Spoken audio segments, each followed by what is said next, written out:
3 summers ago, at a public access point on the Mississippi Delta, I watched a 74-year-old man absolutely embarrass a guy who showed up with a $700 rod, a $120 tackle box, and brand new Simms waders fresh out of the box.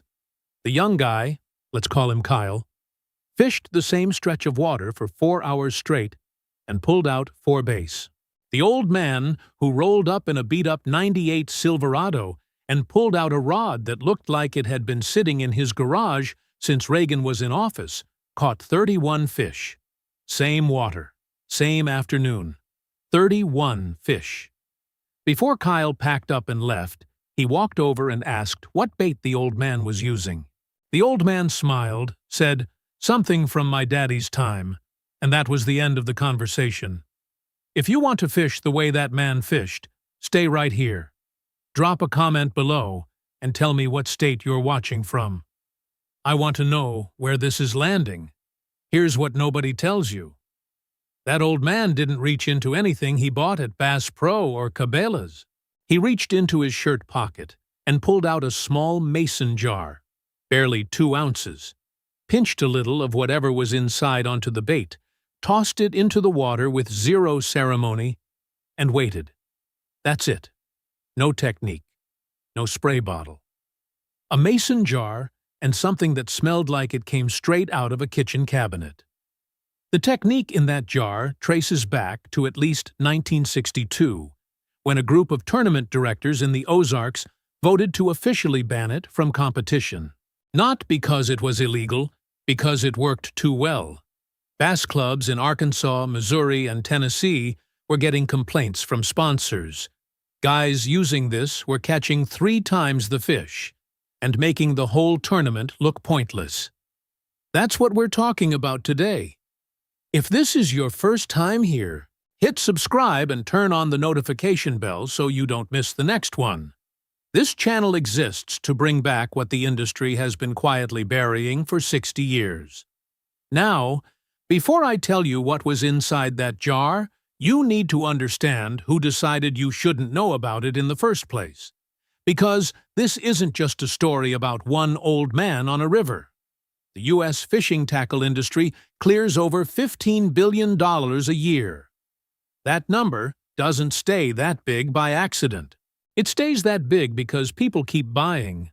New scent sprays, new synthetic attractant dips, new Pro Formula bait coatings that cost $30 for a 2-ounce bottle. Walk into any Bass Pro, any Sportsman's Warehouse, any local tackle shop. You'll find an entire wall of this stuff. And here's what's wild. The active chemistry in most of those products? Amino acids, sulfur-based compounds, proteins that mimic a wounded bait fish. That's the science. But that chemistry exists naturally, right now, in something you can buy for under $1 at any Walmart, any Kroger, any dollar store in the country. The old-timers from the Ozarks didn't ban this technique in 1962 because it was cheating. They banned it because nobody who showed up using it came home empty-handed. One tournament organizer reportedly told the committee, "If everyone shows up with this, we might as well not hold the event." So the fishing clubs buried it. When commercial attractants flooded the market in the late 60s, heavily marketed, sponsored by Bass Pros, pushed in every fishing magazine, the old knowledge just faded. The men who knew it got older. They passed, and the knowledge went with them. Nobody behind a counter at a tackle shop is going to point you towards something that costs 50 cents. But before I give you the full breakdown, I want to show you why this connects to something bigger. This technique with the jar? It's one piece of what the old-timers knew, but the guys who actually dominated their rivers, men fishing the Tennessee, the Arkansas, the Ozark tailwaters before commercial fishing became a billion-dollar industry. They also knew how to read the water. They knew which bends held fish in July versus November. They knew how to identify current breaks and structure at a glance. They knew things that never made it onto YouTube because Those men didn't make content. They just caught fish. I spent years collecting that knowledge. It became the high-level fishing, the water game guide. If you've been fishing the same spots your whole life and wondering why some days nothing bites, the answer is usually not the bait. It's the water. The link to the guide is in the first pinned comment. One click. Now let me tell you what was in the jar, and why fish are physically incapable of ignoring it. It's garlic, raw garlic, slow fermented using a specific process that concentrates its sulfur compounds and free amino acids to a level where fish can detect the chemical trail from over 200 feet away in moving water. I know exactly what you're thinking. Garlic? Like the stuff sitting in my kitchen right now? Yeah, exactly that. Here's what's actually happening below the surface. Freshwater fish, largemouth bass, channel catfish, crappie, common carp, have an olfactory system that is between 1,000 and 10,000 times more sensitive than a dog's nose. Not compared to humans, compared to dogs. On top of that, every fish has a lateral line, a pressure-sensing organ running the full length of its body, that picks up both vibration and dissolved chemical signals at the same time. When garlic ferments, it produces two key compounds, allicin and dimethyl disulfide. Those molecules dissolve almost instantly in water and travel with the current. To a largemouth bass or a channel cat, dimethyl disulfide smells almost identical to the amino acid signature of a wounded shad or a dying crawfish. It triggers the same neurological response as seeing injured prey. The fish doesn't decide to bite. It reacts. It's hardwired predator behavior. The same reason a cat can't ignore a laser pointer even after it figures out there's no actual prey. You're not tricking the fish. You're pressing a biological button that evolution put there millions of years ago. The synthetic attractants sold at tackle shops are trying to replicate this same chemical profile. Some do it okay, but fermented whole garlic produces a more complex, layered signature, more molecules, more combinations, and fish that have already been exposed to store-bought scent spray have started to associate that single-note chemical with getting caught. Fresh fermentation? They've never developed a learned avoidance response to it. That's why it still works after 60 years. And that's what was in that old man's mason jar on the Mississippi Delta. Here's how you make it. 4 ingredients, costs under $3, and one batch gives you enough for 20 fishing trips. What you need: 1 full head of garlic, about 10 cloves, half a cup of water, 1 teaspoon of non-iodized salt, and 1 small mason jar with a lid. That's it. Total cost at any grocery store is under $2. A 2-ounce bottle of commercial attractant spray at Bass Pro runs $14 to $18. This batch makes 4 ounces and stays active for 6 months in your fridge. Step 1. Peel and crush the garlic. Don't mince it fine. You want rough, chunky pieces. Surface area drives fermentation speed. More exposed garlic means a faster, more potent result. Step 2. Dissolve the non-iodized salt into the water, then pour it over the garlic in the jar. The garlic needs to be fully submerged. If pieces float, press them down with a small piece of plastic wrap sitting right on the surface. Step 3. Seal the jar loosely. Not airtight. Fermentation produces CO2, and if the jar is sealed tight, pressure builds inside. Leave the jar on your counter, out of direct sunlight, at room temperature. Step 4. And this is where most people blow it. Wait the full 48 hours. This is the step that gets skipped, and it's exactly why average results stay average. At 48 hours, the fermentation peaks.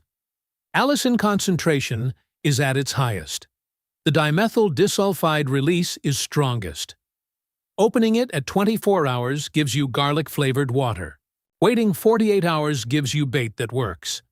This prep right here is one of the core techniques covered in the high-level fishing guide.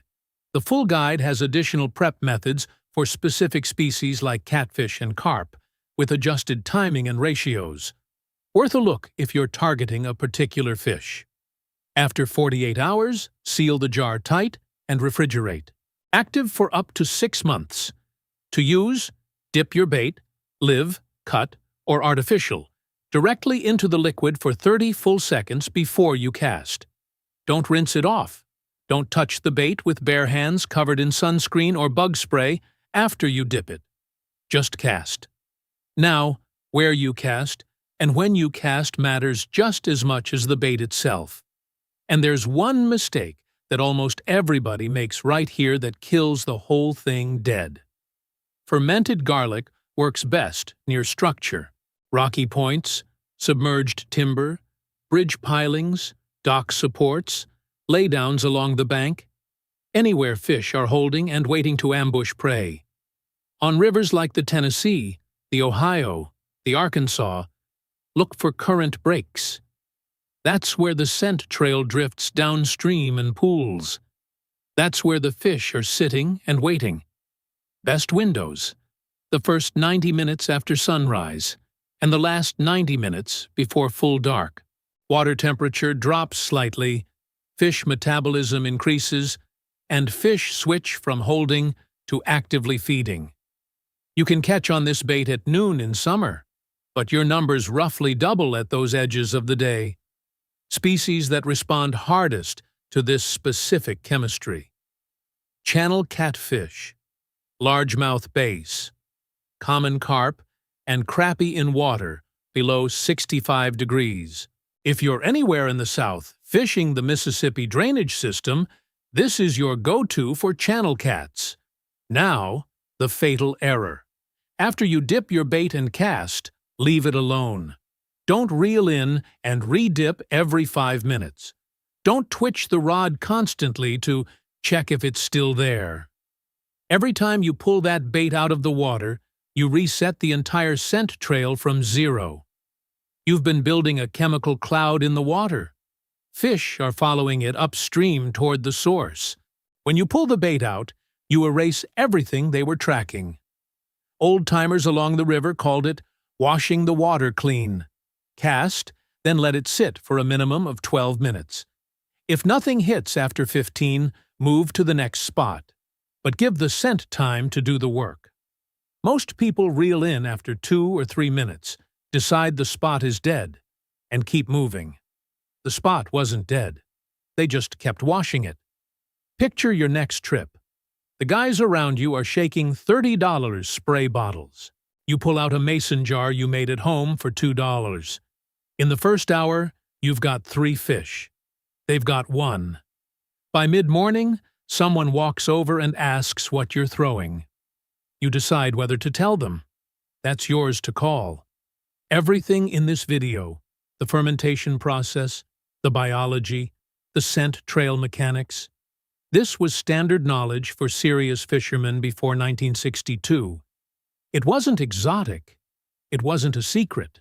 It was just what people knew before a billion-dollar industry showed up selling them replacements. Click the link now. Get your access to high-level fishing, the water game, and let these strategies start transforming your next fishing trips. The link is in the first pinned comment.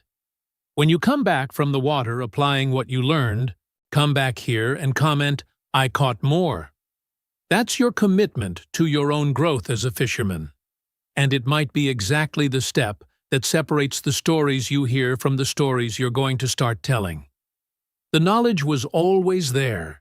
It just needed someone to pull it back up from the bottom. Subscribe to the channel and hit the bell so you don't miss the next one.